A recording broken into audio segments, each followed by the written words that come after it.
नमस्कार दोस्तों, platform of half mind engineer में आप सभी का स्वागत है। पार्ट मैंने 6 में NHI के NOC के बारे में बताया था कि हमको एक्सेस परमिशन कैसे लेना होता है और क्या क्या चीज़ों की आवश्यकता पड़ती है। आज मैं आपको बता रहा हूँ कि NHPWD डिवीज़न की NOC की क्या प्रक्रिया है और कितने स्टेप में हमारी फाइलें मूव होती हैं NOC के लिए और कहाँ से हमें NOC अप्रूवल मिलता है। ये सारी प्रक्रियाएं हम आपको बता रहे हैं। सबसे पहले हम क्या करते हैं, फिर फाइल हमारी कहाँ जाती है, सारा हम आपको इसी वीडियो में कवर करेंगे, देखिएगा।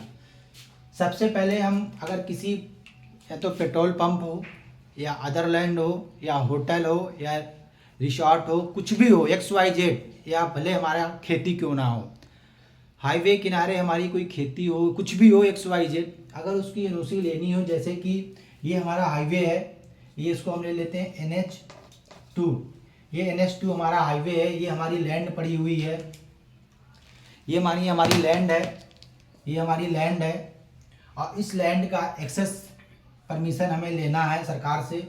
तो हम कैसे लेंगे? सबसे पहले हम क्या करते हैं, इस लैंड का सर्वे करते हैं। जो हमारी बाउंड्रीज होती हैं, मेड़ होता है खेत का, वो डिमार्केट सबसे पहले कराना होता है लेखपाल से। लेखपाल वो बाउंड्री सुनिश्चित करे कि ये एक्चुअल बाउंड्री हमारी है, या जो ऑनर्स है वो ऑनर बताए कि हमारी एक्चुअल बाउंड्री है। फिर मैं वहाँ से क्या करता हूँ, 1.1 किलोमीटर लेफ्ट एंड राइट सर्वे करता हूँ। इस प्लाट या खेत या कोई मकान घर कुछ भी, उसके बाउंड्री से 1.1 तक लेफ्ट एंड राइट हम 1.1 तक सर्वे करते हैं। इसमें हम ये देखते हैं कि इसके दाएं बाएं या अगल बगल क्या क्या है, कितने पे रोड है, कितने में मीडियन गैप है, कितने पे घर है, सारा हम अपने लोकेशन प्लान पे दिखाते हैं। फिर ये सारा हम करने के बाद से फिर हम क्या करते हैं, प्रॉपर तरीके से एक फाइल तैयार करते हैं, जिसमें से 3 ड्राइंगें होती हैं। एक लेआउट होता है पूरा, इसमें पूरा एक लेआउट बनाते हैं। एक में हम पूरा 1.1 का जिक्र करते हैं। एक हमारा ड्रेनेज प्लान होता है, जिसमें हम पानी का स्लोप का जिक्र करते हैं। फिर ये फाइल बनाने के बाद से जो हमारा लोकल ऑफिस होता है, PWD NH डिवीजन लोकल जो एग्जीक्यूटिव ऑफिस बैठता है, मैं वहाँ पर ले जा करके जमा करता हूँ इस फाइल को। फिर ये फाइल जमा होने के पहला स्टेप, हमारी फाइल लोकल जो एग्जीक्यूटिव इंजीनियर की ऑफिस है वहाँ पे जमा हो जाती है।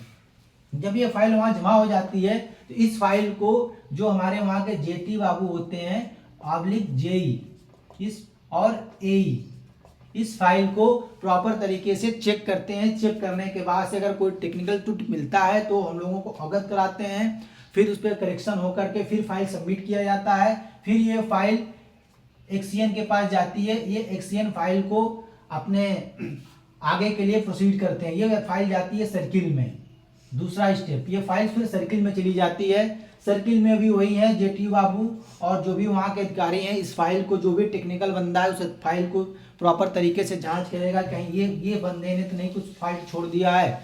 फिर उसको जांच करने के बाद से अगर फाइल सही है तो फाइल हमारी 3rd नंबर पे आ जाएगी, NHPWD चीफ ऑफिस के ऑफिस में आ जाएगी।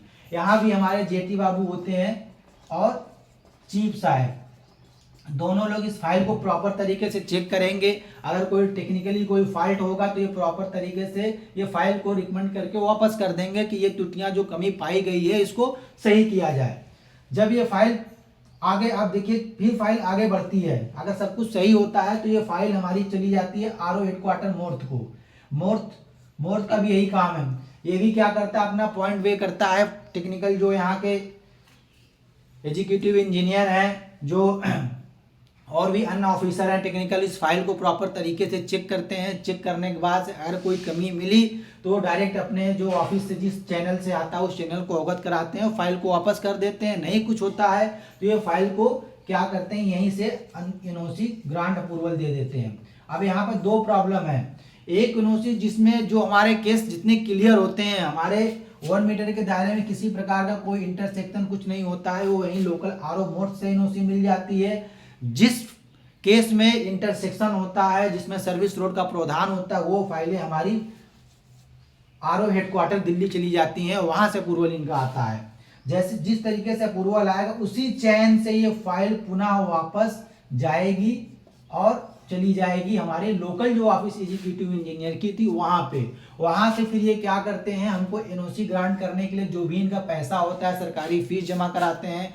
फीस जमा कराने के बाद से फिर ये क्या करते हैं, ये सारी हमारी डीएम एनओसी जो हमारी होती है, एक डीएम एनओसी हमारी डिस्ट्रिक्ट में पड़ी होती है, तो ये क्या करते हैं, जो एनओसी हमारी ग्रांट होकर के आती है लोकल ऑफिस वाले क्या करते हैं, हमको डिस्ट्रिक्ट डीएम एनओसी के पास डीएम के पास ये सारी हमारी एनओसियां भेज देते हैं और ऑयल मार्केटिंग कंपनी को एक लेटर जारी कर देते हैं, जिसमें से क्या होता है कि सारी एनओसियां यहाँ से डीएम का ठप्पा लग करके या हमको हमारे कार्यालय में मिल जाता है, या तो जो बंदा लाइजनिंग करता है खुद ही वो जा करके अपनी सारी एनओसीज ले लेता है, क्योंकि इनको डीएम को भी सूचना देना पड़ता है, क्योंकि डीएम इनसे हर एक चीज का हर महीने में इनसे मीटिंग करके पूछते रहते हैं।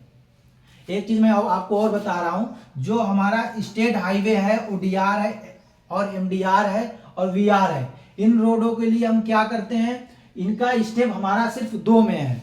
जो जो स्टेट हाईवे है, ओडीआर है, एमडीआर है, वीडीआर है, इन रोडों के लिए हम क्या करते हैं, हमारी फाइलें इतनी लंबी नहीं चलती हैं, जितनी जो लंबी चली है इसका प्रोसेस इतना लंबा नहीं होता है। लोकल ऑफिस में जमा होगी फाइल, लोकल से चीफ के यहाँ चली जाएगी, जो लोकल का इनका चीफ होगा, चीफ ऑफिस जो इनका लगेगा वहां फाइल चली जाएगी, वहां से इनको एनओसी ग्रांट हो जाएगी। सेम प्रक्रिया इसमें भी वही है, बस ये है कि इसमें 5 स्टेप में फाइल जा रही है, इसमें 2 स्टेप में एनओसी ग्रांट हो जाएगी। ठीक है दोस्तों, आगे मैं नेक्स्ट वीडियो में फिर से आपसे मिलता रहूंगा। धन्यवाद।